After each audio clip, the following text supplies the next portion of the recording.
everyone, it's Mrs. Summer here to discuss atoms and the periodic table. By the end of this lesson, students will be able to define atomic number and atomic mass, identify the atomic symbol, atomic mass, and atomic number for a particular element based on the element box on the periodic table, and calculate the number of protons, neutrons, and electrons in a neutral atom from the information in the element box on the periodic table.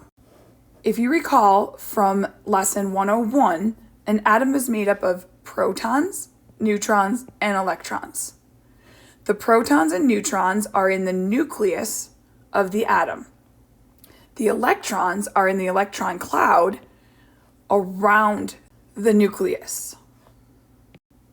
The element box of a certain element on the periodic table can give us an enormous amount of information about the element.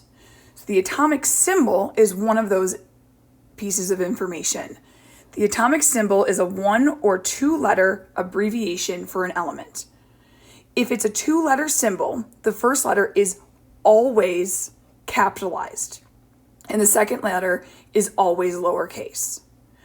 In some elements, you'll notice that the symbol and the name don't match up. For example, in sodium, its symbol is Na, which is Latin for natrium.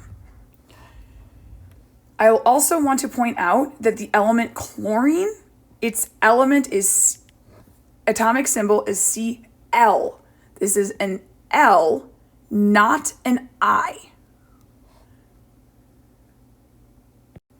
The atomic number on the element box on the periodic table is the number of protons in an element. The atomic number is the smaller number in the element box. It's also the number of electrons in a neutral atom. This is vitally important for a few lessons from now when we talk about a non-neutral element. It's always the smaller number. So remember, atomic number is the number of protons in an element. It's also the number of electrons in a neutral atom. Take the atomic mass. The atomic mass is the sum, so sum means adding, of the number of protons and the neutrons in the element.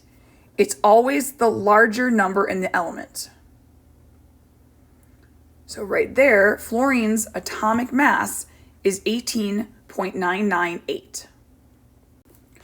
In order to calculate the number of neutrons using the atomic mass, we take the atomic mass and round it to the closest whole number. So in fluorine's case, that would be 19. And then we subtract the atomic number. So the number of neutrons in fluorine is 10 neutrons. In this example, it says to label the atomic symbol, atomic number, and atomic, that's supposed to say atomic mass. So label the atomic symbol, atomic number, and atomic mass for beryllium. So I'm going to start. This is the atomic symbol. In beryllium's case, it's a 2-letter symbol where the first letter is capitalized and the second letter is not. The atomic number is always the smaller one, and the atomic mass is the larger number.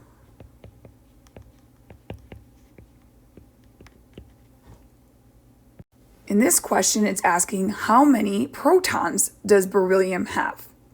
Remember, we can figure out the number of protons by looking at the atomic number. The atomic number is the number of protons. So beryllium has 4 protons. in its nucleus. This question is asking how many electrons does a neutral beryllium atom have? Well, remember, the atomic number also tells us how many electrons the neutral atom has. So this is my atomic number.